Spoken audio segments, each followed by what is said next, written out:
Good day. God bless you. Welcome back, guys. My name is Zach, and this is episode 45 in the Healthy, Wealthy, Happy series. Psalms number 1, Psalms chapter 1. It has 6 verses. Blessed is the man that walketh not in the counsel of the ungodly, nor standeth in the way of sinners, nor sitteth in the seat of the scornful. But his delight is in the law of the Lord, and in his law doth he meditate day and night. And he shall be like a tree planted by the rivers of waters, that bringeth forth his fruit in his season. His leaf also shall not wither, and whatsoever he doeth shall prosper. The ungodly are not so, but are like the chaff which the wind driveth away. Therefore the ungodly shall not stand in the judgment, nor sinners in the congregation of the righteous. For the Lord knoweth the way of the righteous, but the way of the ungodly shall perish. Motivational quote: opportunities don't happen. You create them. Create your opportunities today. Quit being the victim. Make it happen. I'm loving Sun Tzu lately. Sun Tzu: in the midst of chaos, there is also opportunity. And just think about the situation in our world today, in our country especially, but everywhere. And like I said, it's not as bad as the news makes it sound, but in the midst of all that chaos, find the opportunity to break away from it and find the peace of the Lord Jesus Christ and the Holy Spirit fill you. Hi, buddy. I was wondering if you were going to be able to sign on. Oh, my son just said hi, so everybody knows. I had, where'd I go now? I had, I'm confused. Hopefully I'm still live somewhere. There we go. Guys, so I'm 72 hours in to my fast, although I ate the one small meal yesterday. And what I realized today was that has never happened. I have never been on a fast and ate a small amount and then stopped eating and went right back to my fast. And I'm over 24 hours later now, and I'm not about to eat. It's 8:40. I got a great workout at the gym.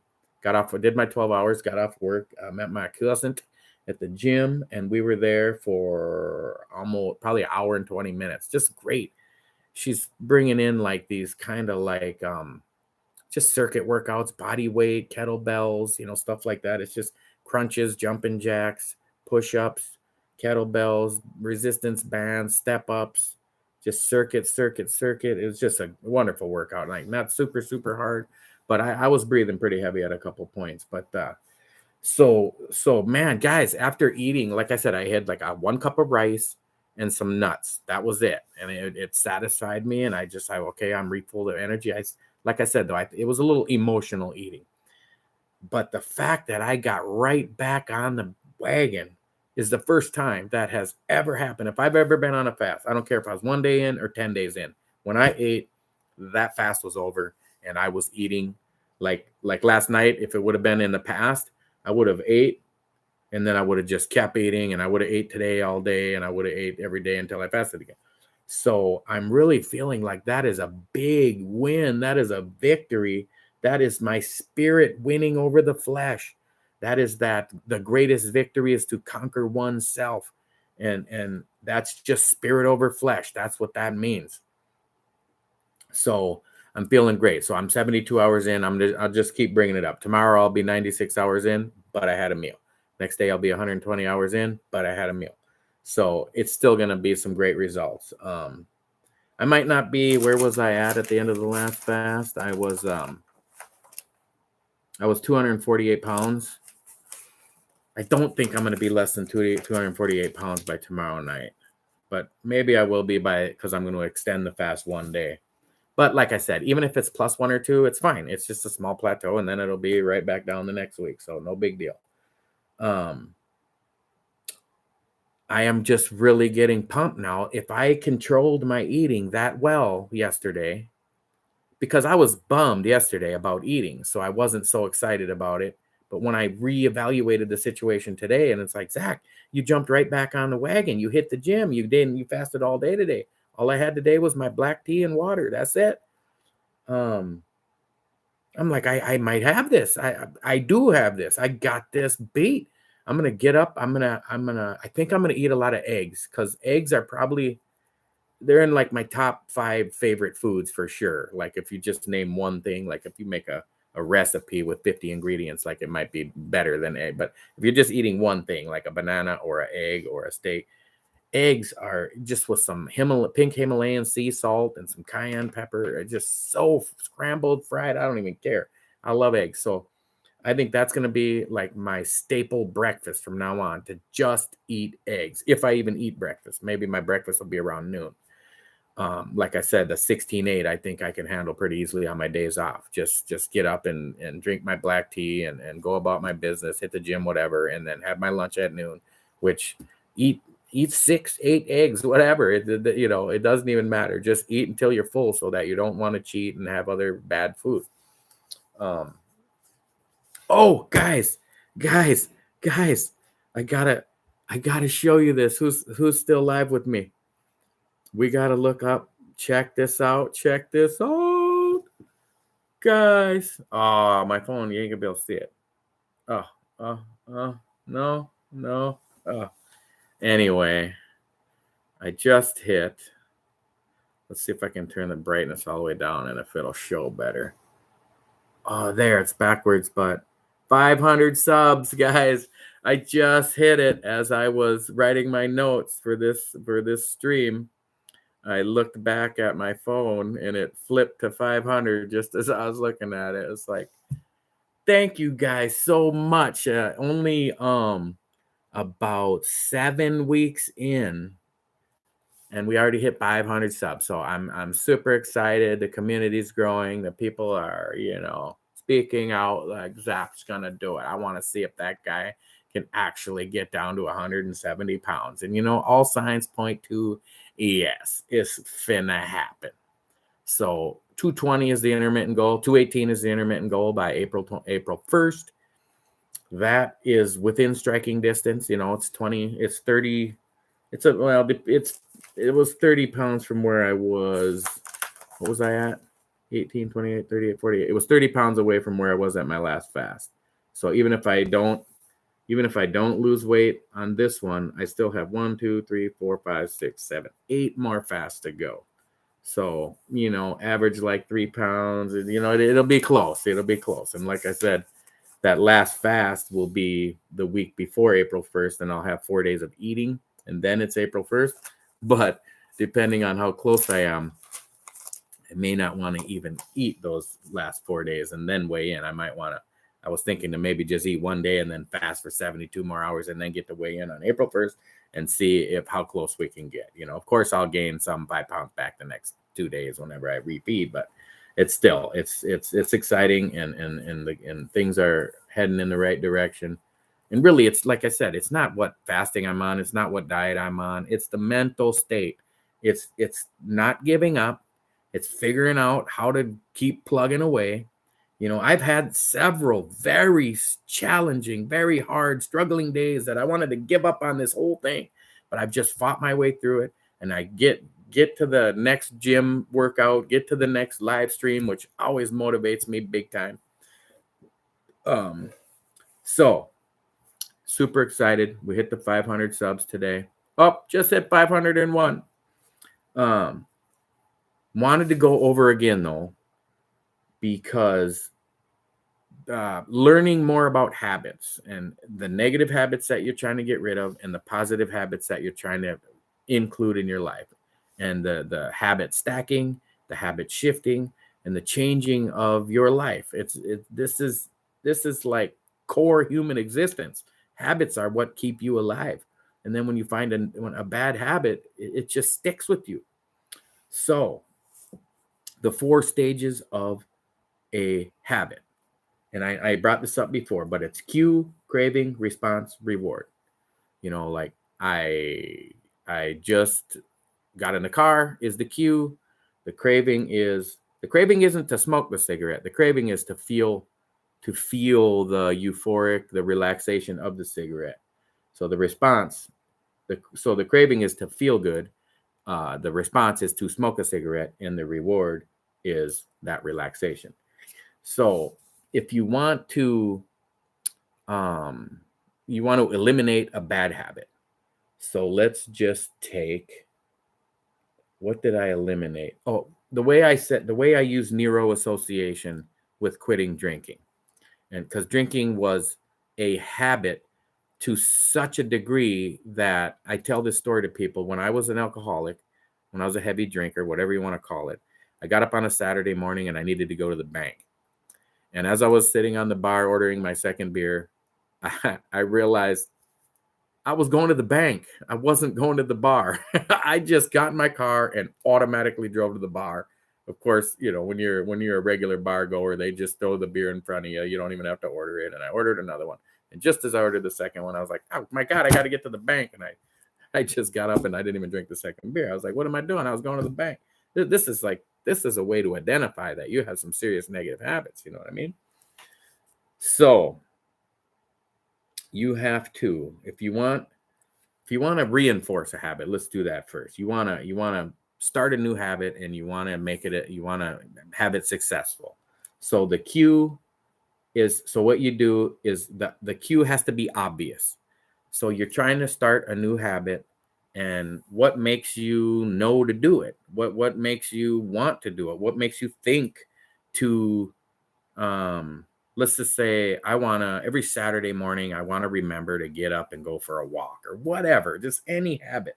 It has to be obvious. You have to have a big sign flashing in the living room, go for a walk. And that's an exaggeration, but it is the way you do it. It can be, I use my phone big time. The calendar on my phone, I put, what do you call it? Just reminders. You get on your calendar, you go to Saturday, you go to, I usually get up by 6:30 on a Saturday. Half the time I get up by 5, but I try to sleep in a little if I want. I don't know, but let's just say I want to remember to go for a walk. So I set an alarm. So that will be obvious, right? Like the alarm will go off. This new habits cue will be that alarm, and it will be obvious. I won't be able to ignore it. You could literally put a sign on your door, put a sign on any cue of something you want to do, you make obvious. So put the bottle of water on the counter. I've even tied a string on my fridge to just remind me when it's just a ribbon, like a string tied on the handle of the fridge. So because you go look in the fridge for no reason, right? You're just on your way to the bathroom and it's not mealtime. You're not hungry. And I've done it my whole life, and I just see it, like, let's say a little red string has some 550 cord, and I'd be like, oh yeah, don't look at it's obvious. I see this red strings on there, and the cue is to not do that bad habit, or the obvious cue is to sign on the door, look at yourself in the mirror and feel good about who you are. Look in your eyes and say, this body is not who I am. I'm up here. I'm fit up here, and I'm going to make this fit make this fit mind become the fit body. Because if you don't have a fit mind, you're not going to have a fit body. Okay, so make the cue obvious. And the craving, you want to make it attractive. You want to make it something that you would like to do. Let's say I want to run a marathon, and you have like run 20 miles, and it doesn't sound that attractive, or so you have to figure out a way to make the cue obvious and the craving desirable. So the next step is, how do you respond to that? And based on our human evolution, our survival, our caveman instincts, we're gonna, like I said, like the water flows the path of least resistance and finds its way to the ocean, and it goes around every rock. It never goes up. It's always finding the easiest way. And that's how our habits are formed. We don't ever try to do it the difficult way. That's why it's so hard to force discipline on yourself, because it's not natural. That is not how the human species has survived. You would die to do anything the hard way, right? It is totally natural to want to do it the easy way. not to just want to, but out of necessity, you have to. You have to be efficient. You can't be like, inefficiency in, well, I gotta walk up, I gotta run down here to get some water out of the river and then carry it back. But I'm gonna sprint up that mountain first for as exercise and then go get the water. That would kill the caveman quicker. So the response in this new behavior that you're attempting to establish, this new habit, you want to make it easy. So, like I've been talking about going to the gym. Now I'm to the point where I'm a gym goer, man. I'm feeling great. We just got back from the gym. We had awesome workouts. We stayed there till 2 minutes before they closed. We just worked out right to the end.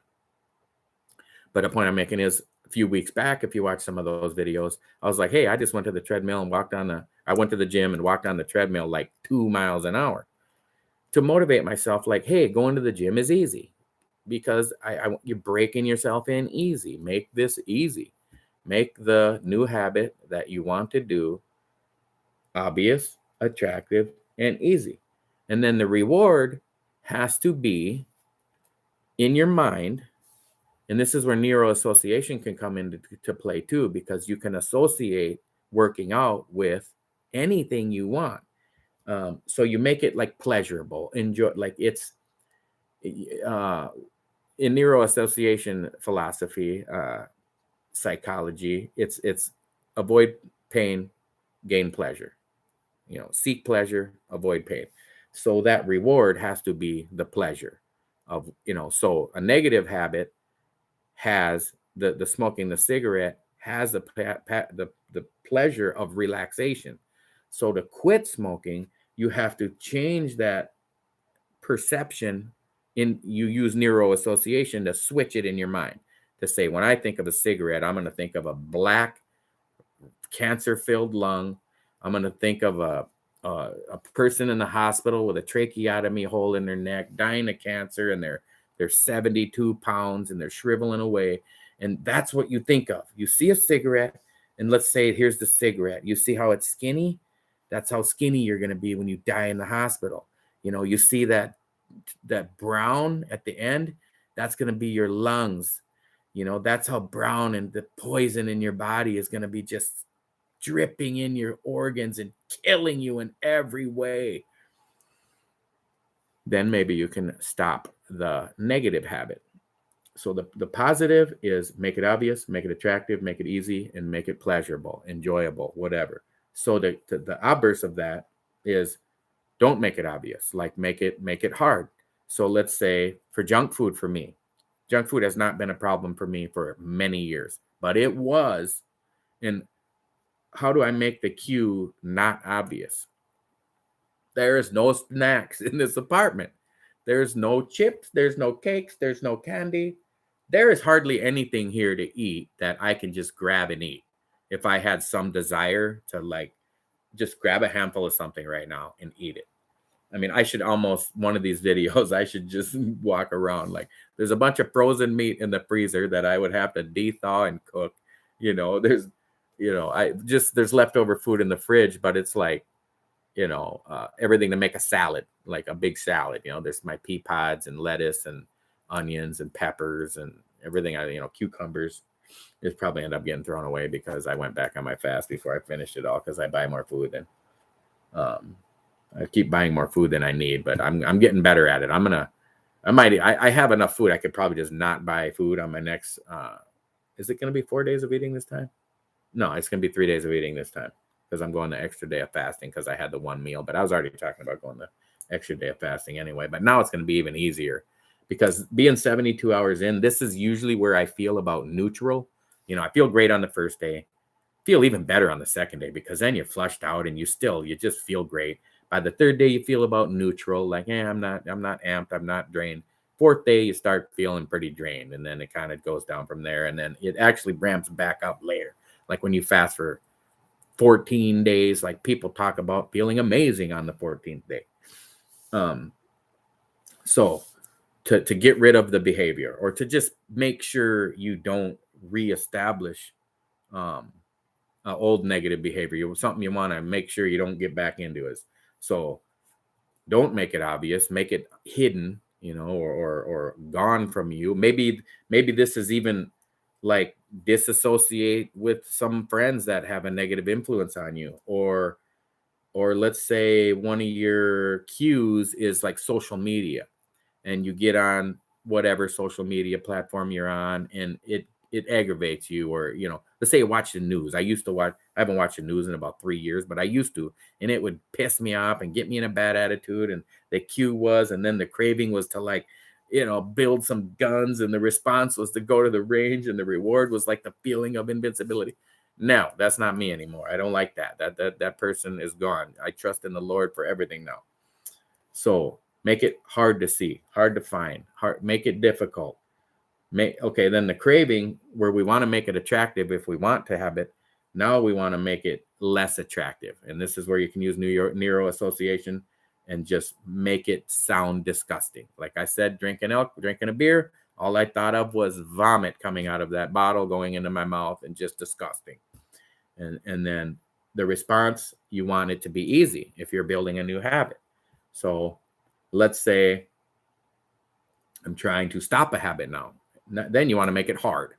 So let's say you're trying to watch TV less. You want to make sure you just don't turn on the TV for no reason when you could be doing something more productive.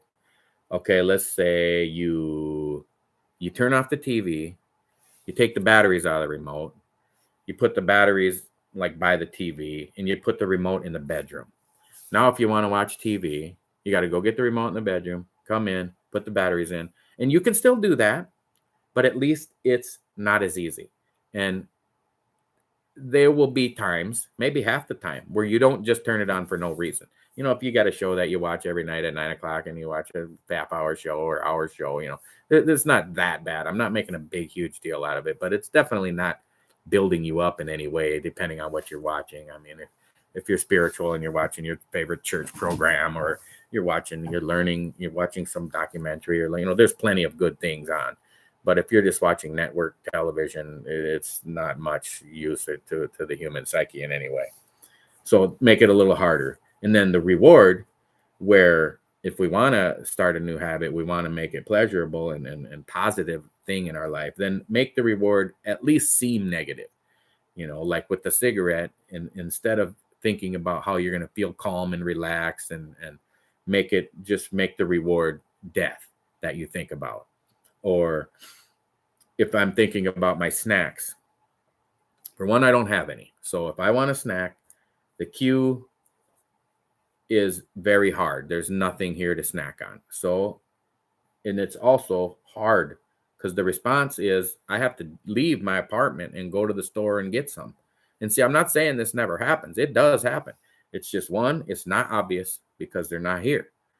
The craving, it's not as attractive because now because it's not easy. I got to get dressed. I got to put my shoes on. I got to go down the elevator. I got to get in the garage. I got to jump in my car. It might only take 10, 15 minutes, and then and I've been doing that. Those 3 steps I've had going on for 6 years, ever since I got diabetes. But this last one, the reward, is pleasurable. So even though, okay, it's harder to get and it's less attractive, and it's but I still got the pleasure because I didn't use the 2 in combination. You use this habit forming and habit dropping 4 steps, cue, craving, response, reward, and add Neuro Association. 2 different books I read, but they combine so well, because now, instead of thinking about how delicious a big bag of chips are, I think about how bad they are for my health, how terrible they are for diabetes, for your blood sugar. When you have high blood sugar, even if you're not diabetic yet, even if you're only, let's just say 6.0 A1C, your doctor is going to say you don't have diabetes, but you have, elevated blood sugar levels, and you're in that pre-diabetes range. And, hey, guy, watch out, be careful, maybe cut out, maybe exercise a little more. And, they barely say anything. You know how many hours of nutrition a doctor takes to become a doctor? I mean, it's it's almost none. Almost no nutrition is required to become a doctor. So anyway, my point is that sugar is attacking every cell of your body. It's terrible for you to have elevated blood sugar levels. I mean, like if you have elevated protein in your blood, your body just it gets all the protein you eat gets converted to amino acids. Your body has amino acid needs. There's the essential amino acids and the non-essential amino acids. And when you have too many, you know what happens? Your body pees them out. They're gone. You ate too much steak and eggs. So what? It pees it right out. You eat too much fat. You eat too much, like you ate a big rib, two big ribeye steaks, 2,000 calories, like 80% fat. What does it do with that fat when it's in your blood? It gets rid of it. It doesn't store it. It doesn't attack. It doesn't store it as fat. The only thing that gets stored in your fat cells is sugar, not fat. And so it tries to burn the fat for fuel. And when there's too much fat, it eliminates it. So sugar is the poison, not carbs. Don't mix up simple sugar is carbs, but it's simple. You don't even need to digest like white sugar, high fructose corn syrup, white bread, the flour. It has no need to be digested. It's microscopic. As soon as it gets in your stomach, it's going right into your bloodstream. Where healthy, like you eat a steak, it doesn't go from your stomach to your bloodstream. It's too dense. It has to go into your intestines, and your intestines start drying it out and more digestive enzymes, and it's working its way through. And that's what I say, like carbs, like healthy carbs, like all kinds of fruits and vegetables and stuff, they're great. And then you can eat carbs. Like I'm saying, just don't eat the sugar. Don't eat candy. Don't eat junk food. Don't eat snack food.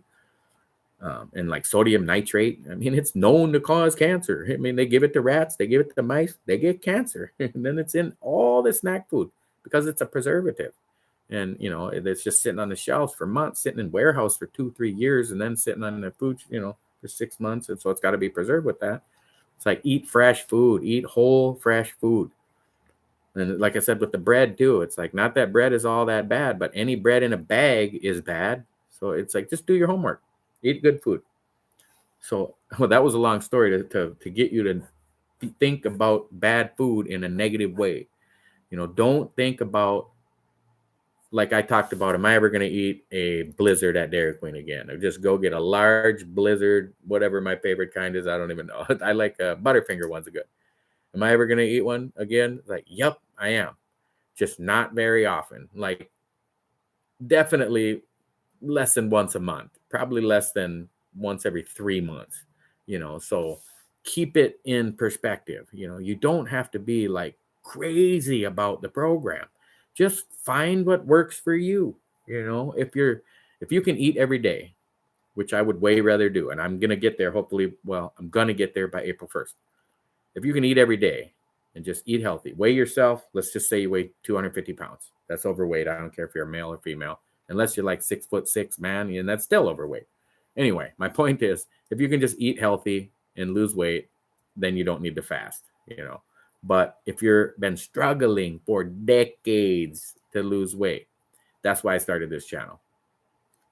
And you can use it for even other things, like, you've been trying to motivate yourself to whatever, become a runner, become a gym goer, go back to college,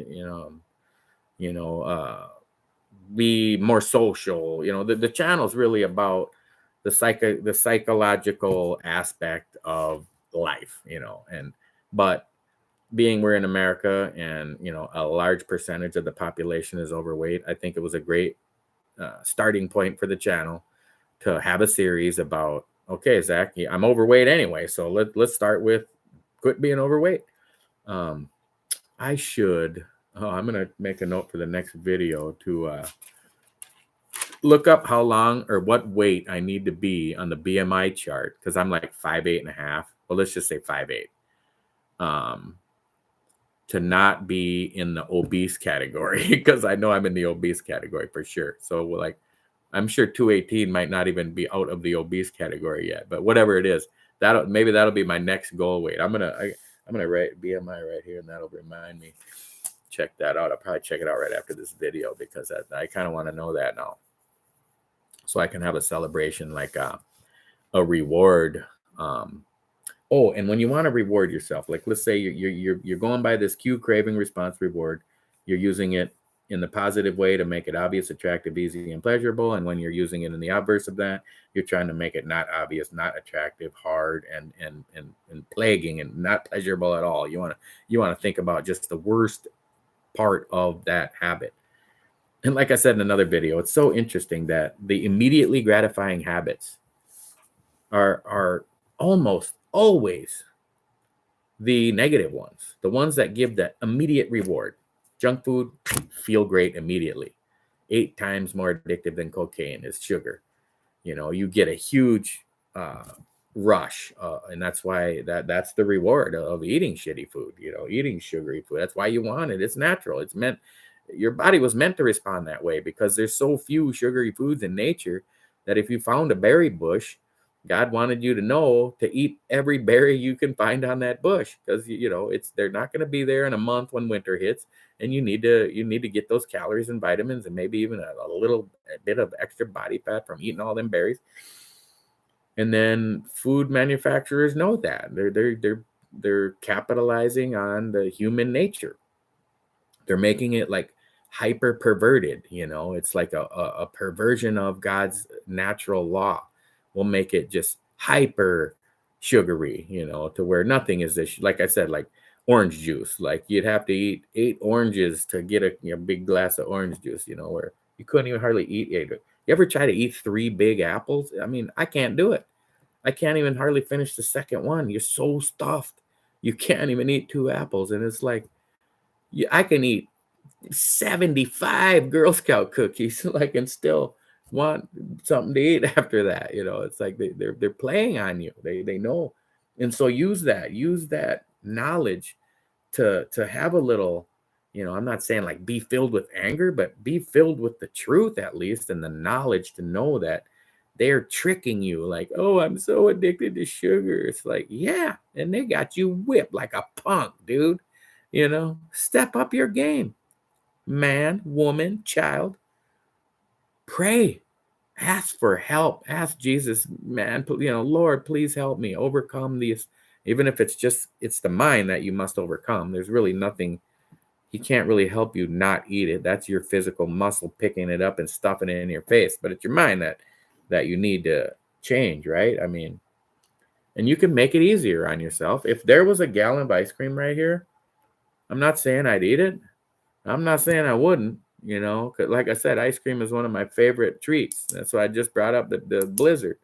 And that's why I never buy it. I do buy it, like not never, but probably twice a year. I buy a big thing of ice cream. I usually be if my kids are over and we have it a few nights in a row, and it's just gone. We don't know, wow, we'll have another bowl in a week. Like, hell no, we're having another bowl tomorrow night and another bowl of tomorrow night, the next night until it's gone. And I do it, but it's pretty rare. Like very rare. Like probably in the last 10 years, I've not bought ice cream 20 times. But like I'm just saying, that is one of my favorite, like would be a go-to treat. But what I'm saying is why I'm bringing that up is because I don't have it here, so that the cue's not there, the craving's not there. I can't eat it because it's not easy. I'd have to go buy something. I don't want to leave the house. I just got back from the gym. I'm thinking, hey, that's not what I need. I feel great. I did weigh in, and I'm going back down, because I didn't even say what I got up to, and I don't even think I know. I didn't write it down this time. 3 light meals, 250. Yeah. Anyway, I got another 24 hours and I'll weigh in and we'll see where I'm at from there. But then I'm gonna fast another day anyway, and then eat for 3 days, and then fast for 4 days, and then I'll weigh in again, because it'll be every 8th day. I'm just gonna keep it on every. I work 4 days and then I'm off 4 days, and then I weigh in. And I work 4 days, or no, I work 4 days and then I'm off 4 days where I eat, and then I work 4 days where I fast, and then I weigh in, and then I go back to eating 4 days and fasting 4 days, and then I weigh in. So, and there's, like I said, there's 1, 2. Well, this week is almost over. So 1, 2, 3, 4, 5, 6, 7. There's 8 more rounds of that going to happen. And since, I mean, like I said, it was -3 pounds, -3 pounds, -2 pounds. After that, -14 pounds in the first 4-day fast, But like I said, I almost didn't even want to tell you that, because it's just a ridiculous. It's always a big drop like that. So that was a total of 22 pounds lost. But now I'm back up like a few pounds at least. But I'll probably be about even, maybe plus 1 pound or something. So it's not a bad time to plateau. I'm still in the first half of the program before April 1st. So, I mean, there's like 10 people voted on the poll. If you're new to the channel, there's a little poll, and if you click my picture there, go to my YouTube channel, scroll down, there's a poll. It says how much weight will I lose by April 1st, minus 30, minus 40, minus 50, or over 50. I think minus 30 is still winning, but looking at these numbers, even if I did terrible and only lost like 2 pounds each 8 days for the rest of the time, I'd still be way past 30. I'd be like 40. And so I'm feeling like I'm going to be right around 50, maybe not over 50, but right in that like 45 or 50, 44 to 49, right in that range right there. And I'll be super happy with that. I mean, who wouldn't be happy to lose 45 pounds in like January, February, March, like 3 months? And I started did I start like a week before, maybe 2 weeks before the year? So like, even if it was 3.5 months, I mean, if I lose 45 pounds in 3.5 months, I mean, that's overjoyed. Like, how long did you want it to take? You wanted it to be gone the next day. I didn't want to do any of the work. Hey, these things take time. But really, you have the rest of your life. Quit being like, oh, it's got to happen instantly, or I don't want to do it. Well, that's because it's in your mind that you really don't want to change yet. If you wanted to change, you wouldn't care if it took 3 years to lose 10 pounds, because you know what? Then at least you'd be 10 pounds lighter in 3 years, because if you don't, you're going to be 20 pounds more. The average American gains, you should Google that. Like the average adult in America gains an average of per year. It's known. It's a difference of about a cookie a day. I had it figured out years back. It might even be higher now, because several years have went by since I heard about that. I want to say it's like over 2 or 3 pounds a year. You wouldn't think it'd be a sustainable. You can just gain weight your entire life, but it happens. People do it all the time. Not everybody, but so that the people that do are even above the average, because some people don't gain weight their whole life, and they call them little old ladies. And you know why they call them little old ladies? Because there aren't any big old ladies. You go to an old folks home, you don't see a whole lot of 400 pounder, 300 pounder. So, all right, guys. I am feeling so rejuvenated. So I'm feeling the victory. We'll see. I felt really good on my last 4 days of fast too, but then I still had a lot of struggles eating on the 4 days off. So I don't want to get too far ahead of myself, but I am really, really feeling like I got it. I almost wanted to eat when I got home today, just to prove that I can eat a small meal and not freak out. But then I was like, well, I really don't want to. I don't want to eat because I'm fasting right now, but I kind of want to eat to prove that I can eat good. And it was a great feeling. Like, this is how somebody who's in control would talk. This is somebody who's not just overwhelmed with such a desire to eat that he has no control over it anymore. I feel that is fading away. And it's like, I want to eat healthy. I want to fast for health. I want to eat right. I want to feel good. I want to weigh a lot less and feel great about myself and be healthy. I mean, there's a reason, healthy, wealthy, happy, that healthy is the first thing, because I just feel like I said, there's billionaires that are not that happy because they just can't get their fitness down right. Robert Kiyosaki talks about it. He's almost surprised by himself, because he's like, how can I be so disciplined and so good with money, be able to teach people how to grow their wealth and write books and be a successful author and be this great financial guy, and then I'm, and he's only gained weight as time has went on. He's a great guy and everything, and I wish he could get his weight under control. Maybe I'll have to at Robert Kiyosaki and see if he'll come watch my videos. This is going to be it's going to be the key that clicked him in the right direction. Speaking of key, funny little thing happened at the gym. So where do I go to the gym? Planet Fitness. They got little lockers, just little cubicles, and me and my cousin stuff our stuff in there. And I got a little lock in my fanny pack, and I throw that in there, put the lock on, and I threw the key in my pocket. Well, we did so much like jumping jacks and like mountain climbers and shit like that, where you in step ups and like jumping side to side squats and all kinds of stuff. Anyway, I lost the key, and so I was like, well, if I ever lose a key, they probably got a deadbolt. As soon as I walked up to the front of the desk, I was like, hey, I can't find my key. He just pulls the deadbolt or bolt cutter out. We had to cut my lock off. And he's like, you want this lock? And I'm like, what am I going to do with a cut in half lock? I think he threw it away for me. Hey, yay, we got three live viewers. I only had to talk for 40 minutes right now. Let's check the subscriber count. Let's see. Oh, is my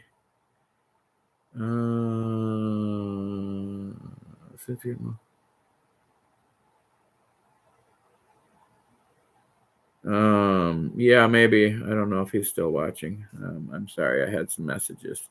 We're at 501 subscribers, guys. I'm so excited. We're building a community of people that want to improve their health, improve their financial situation, create positive habits, drop bad habits. I think the easiest steps is to get rid of the negative habits. If you go back to my first 5 videos, I quit drinking coffee because it was affecting my sleep. And if it's not affecting your sleep, go ahead and stay with the coffee. It's awesome. It boosts your metabolism. It's a powerful appetite suppressant. There's a bunch of good things about coffee. I mean, you can Google like what are the 10 benefits of coffee, and there's tons of benefits. But I never knew that just even 2 cups of coffee was having such a negative effect on the quality of my sleep, because within one day, the day I quit drinking coffee, I slept way better that night. Like I fell asleep early, like on time, and was out cold. And I still drink black tea, and I still drink black tea every day now, 2-3 cups a day, and I have no problem sleeping. I'm still getting the caffeine in the tea, but the caffeine in tea and the caffeine in coffee are different. So anyway, I quit doing that. So that's like, it's something you're not doing. You can easily not do something. I quit the e-cigarette because I was off and on with that and being with different how I got on it again was I went out on a date with a woman, and she was younger and very attractive. And she was like, do you mind if I hit this e-cigarette in the car? And I'm like, no, go ahead. It smelled like freaking cotton candy or something anyway. I had a brand new car, but I didn't mind. I had used them before. And then like a couple dates later, she's like, well, I got the, and she was like, you want a drag of this? And I'm like, oh, give me a, she's like, well, I got this one. I don't really like this grape flavor. So she gives it to me. I smoked the whole thing over, 3, 4, 5 days later, it's gone. And I went and bought another one, went and bought another one, went and bought another one. It's like, oh my God, I'm back on these things just from a, a craving and a reward, cause it helped me eat less, and it calmed my nerves. And if it was like enjoyable to do while you're driving, but you got to think about then so how I quit, for one, I started the YouTube channel, and I really wanted to lead by example and show how you can quit these negative habits pretty easily, but I started thinking about, well, it's affecting my breathing, and I want to run another half marathon at the end of this year, and I want to be able to be fit and not have my lungs all clogged up with whatever there's only like 4 ingredients in a e-cigarette compared to the 600 in a regular cigarette, but still, I just use the negative aspects of it, and it's costing me money. I'm like, hey, wealth is the second word in the program, and it's going to increase my wealth. Then throw this away, put that $100 in an investment account every month. That's it, because they're like $25 a piece, and they're going to smoke one a week is $100. You could easily put that in, add that to your, whatever investment accounts you use. Probably talk a little more about just the minor investing. Like I use just apps on your phone. You could download an app on your phone and have 50 grand in that thing in no time without even feeling like you sacrificed anything. The market's down right now. It'd probably be a great time to put a few bucks in, spread it over, and like a S&P 500 kind of match the market type fund. But all right, guys, we're getting up there again. Last night was my longest stream ever. I went at like 1 hour and 2 seconds. I was wanting to see if it would cut off at the hour mark, but there must not be any limit to how long a live stream could be. I guess I haven't Googled it, but it seems to be able to just let you go forever, or at least over an hour. So anyway, guys, as always, jump on board with Jesus. He is on the winning team. He is the winning team. The battle's over. There's no overtime. The game's over. The battle's been fought. He won. Victory is in Christ Jesus. There is no other way. You can't win without him. You can't lose with him. There's no negative, there's no downside. If there is no God, there's no harm in it anyway, but we're going to find out that there is. The number one thing that makes me believe there is a God is how much evil there is in the world, because people are basically good, you know, individuals, but then the world is so filled with evil. It makes me believe there must be a God, because there's people out there resisting him. Satan resisted God, and what was found in him? Enmity was found in him. He became the enemy of God, and he has been judged to be cast into the lake of fire at the end of this world age, the end of the 1,000-year millennium. The Bible says, after this earth age comes to a close, on the return of Jesus Christ, and we're all transformed in the twinkling of an eye. Second Thessalonians says, I beseech you, brethren, by the coming of our Lord, that day shall not come, except first there be a falling away, and that man of sin be revealed. And you really need to read that and understand that, you know, Satan's going to come claiming to be Christ, as the Bible states over and over, showing to the world that he is Christ, sitting in Jerusalem, but will still be flesh. And then Jesus will return, and we will not be flesh. And then 1,000 years later, the Bible talks about it in the book of Ezekiel, starting at chapter 38. There'll be 1,000-year millennium, and it explains what the millennial temple looks like there, and you can read about what it's going on, and who's in the temple, and who's out of the temple, and who's cast into outer darkness, and who's bound in chains right now, and who's released for a short season, even at the end of that 1,000-year millennium.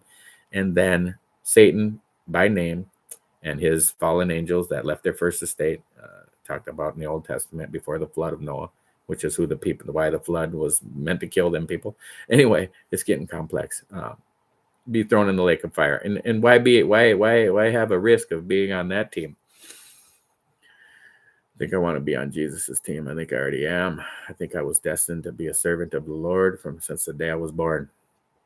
I had dreams that were just completely unexplainable, even as a toddler, before I was even in grade school, before I was even in kindergarten. I had weird dreams about just being a servant of the Lord and preparing for the end time, which I believe is coming upon us. But you know what? It's never too late. We can get fit.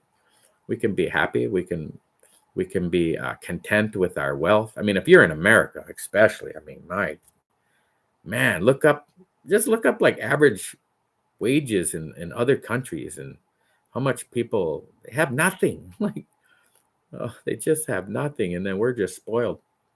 Anyway, jump on board with Jesus, because Jesus loves you. I love you. And I will talk to you again tomorrow evening.